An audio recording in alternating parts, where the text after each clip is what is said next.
Welcome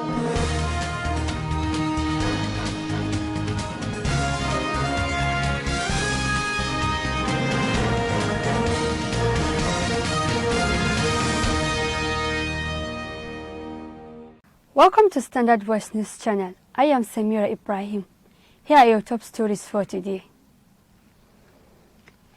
Use your position to unite the North, Matawalle tells Kano Emir.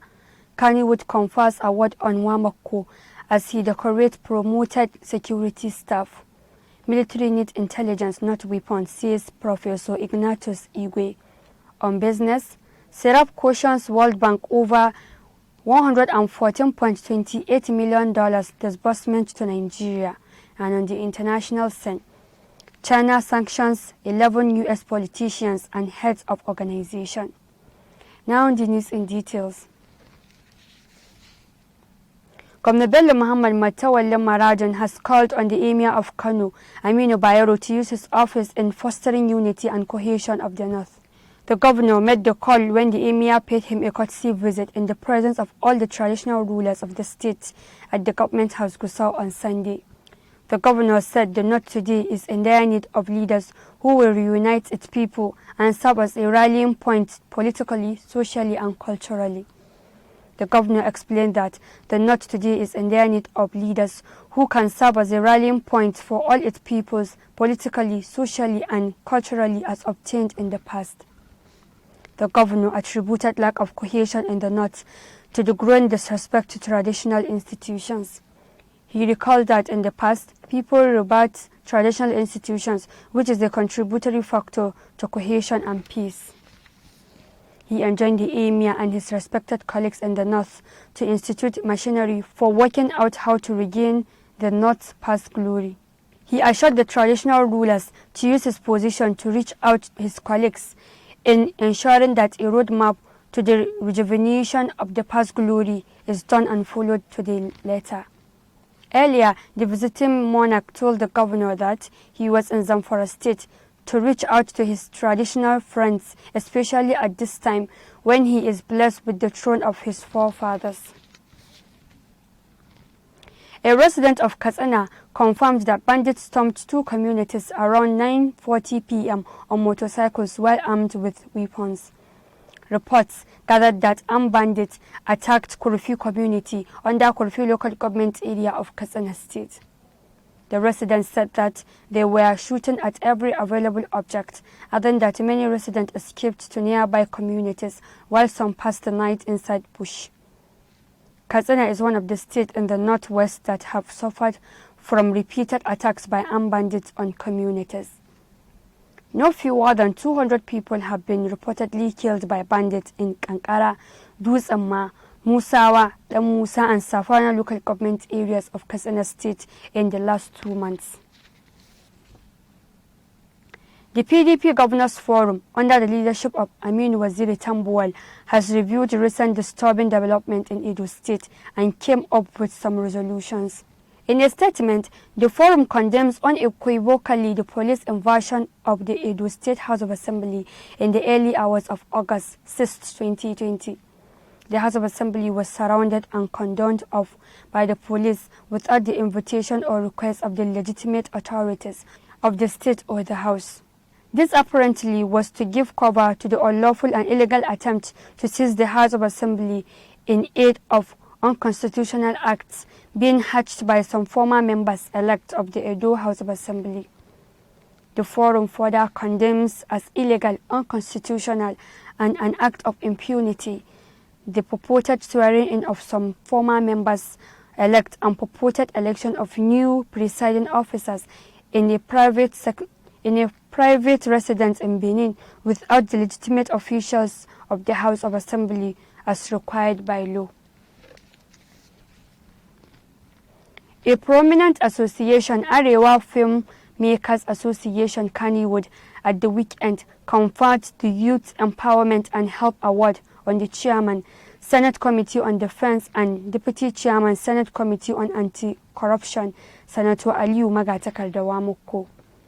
The highly revered award was conferred on the former governor of Sokoto State at his Gawan Nama, Sahabi Dengen Road, Sokoto residence. In a citation, the association said that the members chose the lawmaker for the prestigious award, equal to his undying commitment to sustainable youth empowerment and his unparalleled milk of human kindness. The chairman of the association, Alhaji Zaharaddin Jalabi, said that Wamako has ceaselessly continued to support the youth, elderly, women and other vulnerable groups in the state, as well as the North in general. He added that the likes of Senator Wamako are very few in the North and in Nigeria. The Osun State Police Command has dismissed Inspector Agu Ehabrevi for allegedly brutalizing a 20-year-old fashion designer, Ayomide Taiwo, leading to his death. The news agency of Nigeria, NAN, reports that the incident, which happened on Wednesday at Obokun, led to the victim being hospitalized and later died on Sunday. The command spokesperson, Opoa Lola Yesimi, in a statement on Sunday in Osobo, explained that Mr. Ego, attached to Obokun Divisional Police Station, was arrested after the incident. Ms. Yesimi said the inspector had been tried in orderly room and that the Commissioner of Police, Ondi Adi, had recommended his dismissal to the Inspector General of Police. He said the Commissioner of Police will not condone any act of indiscipline, brutality, unprofessional behavior from any member of the force under his command. The Osun State Police Command wishes to state that the officer, Inspector Ego, who brutalized a civilian in Obokun, has been tried and dismissed from the force.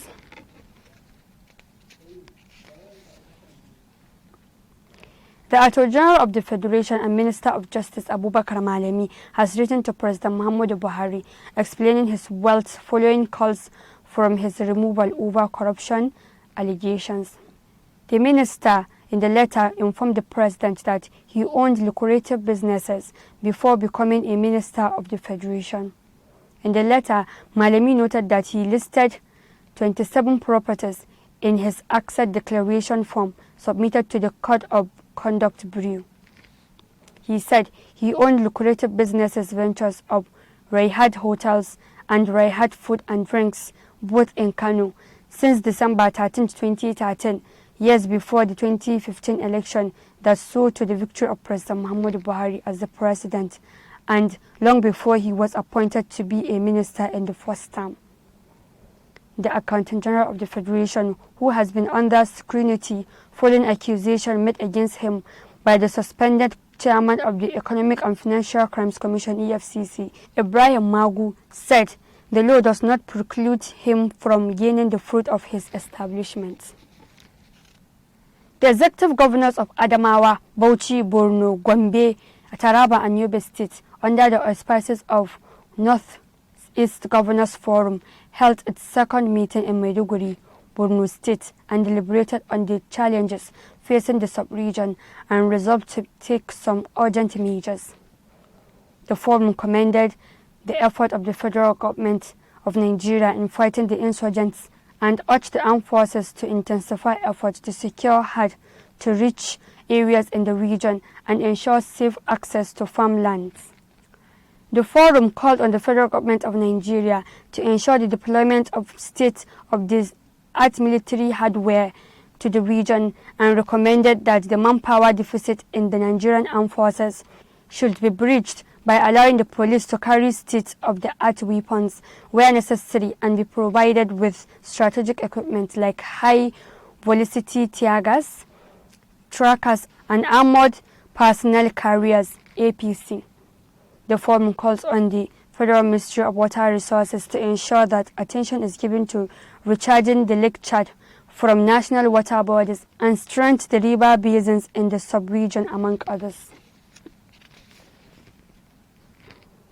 A criminologist, Professor Ignatius Igwe, during an appearance on Channels Television's Sunrise Daily on August 10, 2020, said for the war against insurgency to be won, the military should deploy more of intelligence and not weapons.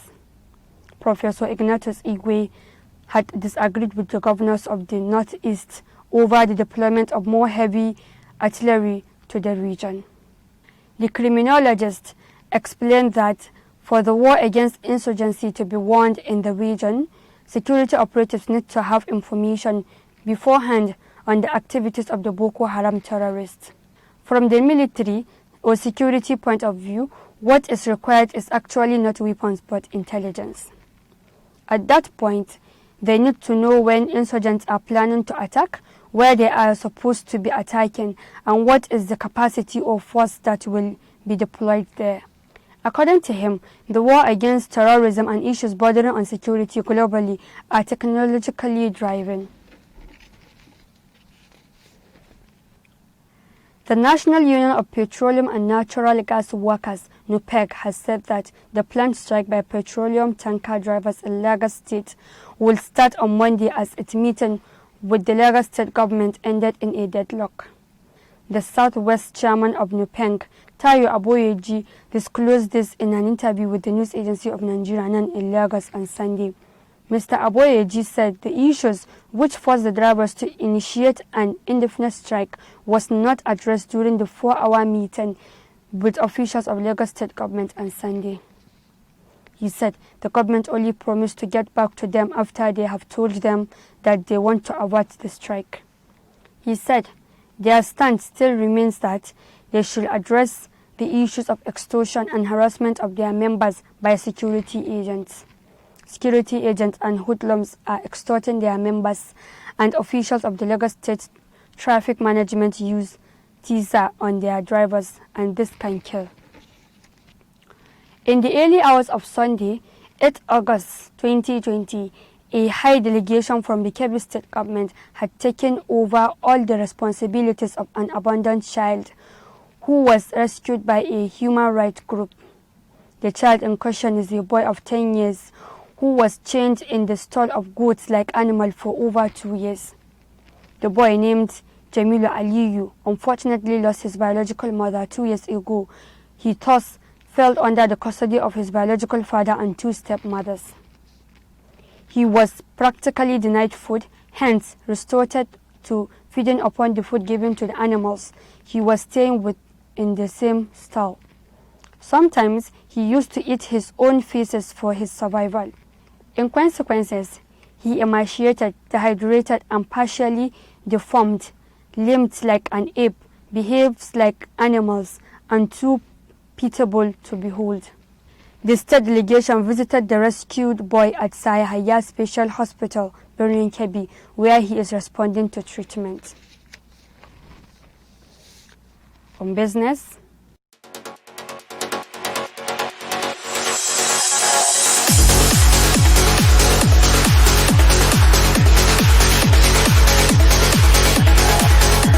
Serap Group said in giving the $114.28 million facility to Nigeria, the World Bank must obtain an undertaking from the federal and the state governments that they will be transparent in the handling of the funds.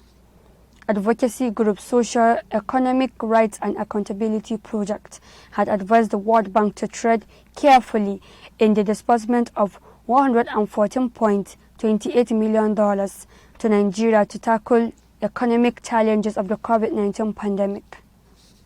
Serap gave the advice in an open letter on Sunday by its Deputy Director, Kolawole Oludari, to the President of the World Bank, Mr. David Malpass.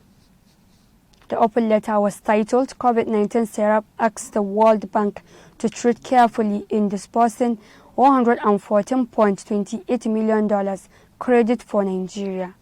The group urged Malpass to put pressure on authorities and the 36 state governors to accept voluntarily scrutiny by Nigerians and civil society regarding the spending of the funds and the use of the resources, including on how they will spend the money to buy medical equipment and improve access to clean water, sanitation and hygiene. And on the international scene, China on Monday announced unspecified sanctions against 11 U.S. politicians and heads of organizations promoting democratic causes, including Senators Marco Rubio and Ted Cruz, who have already been singled out by Beijing. Foreign Ministry spokesperson Zhang on Monday said the 11 had performed badly on issues concerning Hong Kong, where China has cracked down on opposition voices following its imposition of a national security law in the semi-autonomous southern Chinese city last month. The number of Americans named by the ministry exactly equals the number of Hong Kong and Chinese officials placed on a sanctions list by the US last week over the crackdown. China showed its determination to defy such pressure on Monday by arresting leading independent media tycoon Jimmy Lai and raiding the publisher's headquarters. Foreign Ministry spokesperson said the relevant actions of the U.S. blatantly intervened in Hong Kong affairs, grossly interfered in China's internal affairs, and seriously violated international law and the basic norms of international relations. That has been the news from Standard Voice Television. To end the news, a quick look at the major headlines. Use your position to unite the North, Matawale tells Kano Emir. Kannywood confers award on Wamako as he decorates promoted security staff. Military needs intelligence, not weapons, says Professor Ignatius Igwe. On business, Serap cautions World Bank over $114.28 million disbursement to Nigeria. And on the international scene, China sanctions 11 U.S. politicians and heads of organizations. That's the news. On behalf of the production crew, Head of News and Current Affairs Department, Ibrahim Garbatunau, I am Samira Ibrahim, wishing you a pleasant day. Keep watching Standard Voice Television News. Goodbye.